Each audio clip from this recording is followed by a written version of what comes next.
Is your baby catnapping and having trouble taking long stretches of sleep? This is really common and happens to most babies at some point. There are a few factors that we take into account when catnapping begins to occur, and I'm going to run you through some of those today.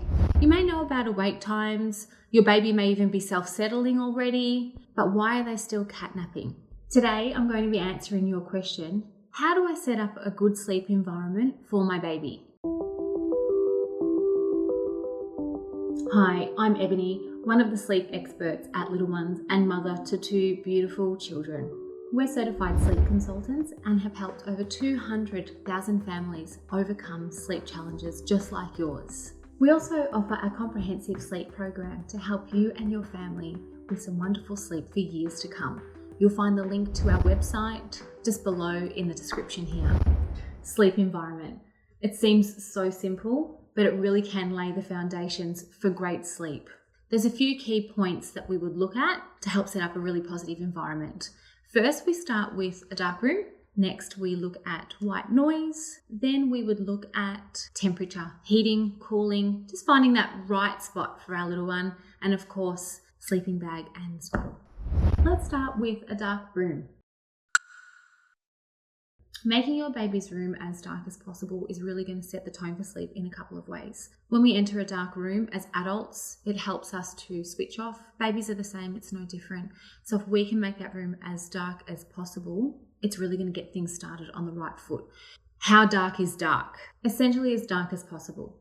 We don't want to be putting the pressure on to completely black out a room. If that's possible, fantastic. Black it out as much as you can. We want to remove any natural light creeping into the room. So putting some curtains up in front of the window. I've used a towel, I've used blackout blinds, you name it, as dark as you can possibly get it. Babies find dark rooms safe and soothing. So there really is no need to run a nightlight for a baby under 18 months. We would look at a nightlight at that point if your little one was showing signs that they might need it. Maybe they're becoming a little bit afraid overnight and a nightlight's something that might help. But for really young babies, no nightlight at all. We want to remove any distractions that we can. Okay, so the next point is white noise.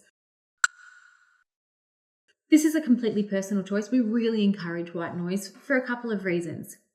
It helps to drown out external noise. So I live in a house where we have a dog, we have a toddler. It really helps your younger baby to block out external noises that are happening. There might be birds outside, there might be dogs barking, there might be cars starting in the morning. White noise is really great just to drown that out so your little one can focus on sleeping. The next idea behind white noise is it's really wonderful at replicating the sounds in the womb. So particularly for a newborn, that's really, really soothing. They've just been welcomed to the outside world. If we can replicate that sound when they're going down for a sleep, naturally that's going to provide them with that comfort that they need to go off to sleep and stay asleep. So white noise really helps our little ones link those sleep cycles. They hear it at the beginning of their nap or bedtime. Once they wake between those sleep cycles in their dark room, they hear that same sound and it helps them move into or transition into that next sleep cycle. We recommend running white noise as loud as a shower. It tends to be at about 60 decibels. There are lots of white noise machines on the market. You will find one that suits you and your family. Another option is to stream white noise. Feel free to head over to our website where you will find our sleepy sounds and all the platforms that you can stream that through. Checking that Bub's room temperature is set up nicely is really going to help with sleep. So your little one's going to have trouble falling asleep if they're too hot, same if they're too cold. Being cold will also often contribute to our little ones not being able to resettle themselves or link their cycles, particularly overnight. It's a big contributor to early rising. That sort of 4 or 5 a.m. mark in the morning tends to have a real drop in temperature, and if they are just a little bit chilly, they tend to wake and really have trouble resettling. So temperature can really help with that because 4 and 5 a.m. is far too early to be waking up, in my opinion. So things to look at are the type of swaddle that you have.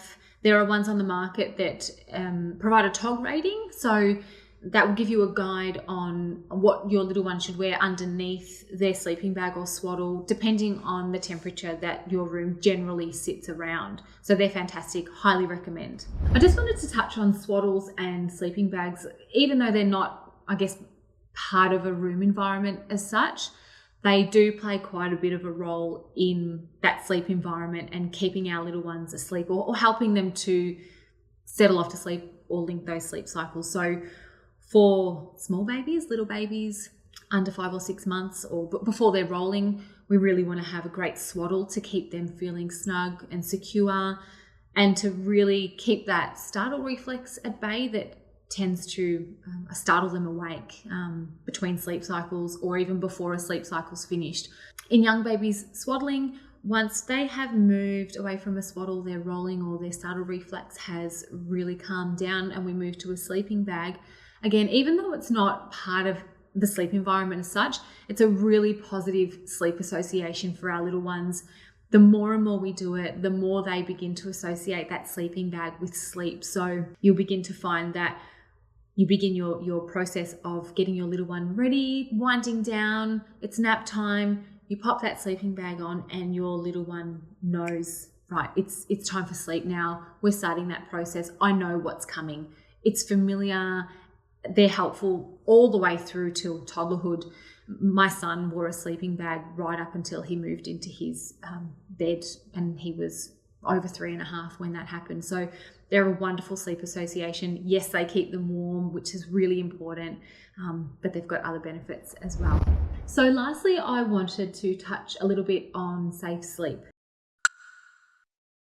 When it comes to setting up our baby's room or cot, we want nothing in the cot. We want to have as minimal things in there as possible. So removing anything that might become loose. So we avoid blankets, we avoid pillows, right up until they really need those. So obviously in really little ones, we don't need pillows, we don't need blankets, we don't need comforters as such. Pillows and blankets, we keep those until they're much older. Blankets, if we're using a sleeping bag, we tend to not need a blanket. They often will fall down anyway, and little ones, of course newborns, but little ones don't have the skill to be able to pull that blanket back up. So a sleeping bag is recommended all the way through, nice and safe. Nobody can get tangled up in it. Pillow, same idea. We tend to keep those until little ones are in a bed. Not just because they don't typically need a pillow to sleep on, but when they're getting to sort of that 18-month, 2-year age, they're exploring a little bit more. So we find they tend to move around their cot a bit more. They will stand up in their cot. If there's a pillow in there and they don't really need it for sleeping, it can be used as a climbing tool. So just make note of that. It's okay to use a pillow when it's safe to do so, but some little ones will use it for climbing out of their cot. So just recapping a little bit on what I have touched on today, how to set up your sleep environment for your little one. The 4 main points that we looked at: nice dark room, as dark as you can get it, white noise, really soothing and comforting for your little ones. Is that room temperature going okay? And are they swaddled and in a nice warm sleeping bag? I hope that some of those points have been helpful to you and they help your little one sleep a little bit longer.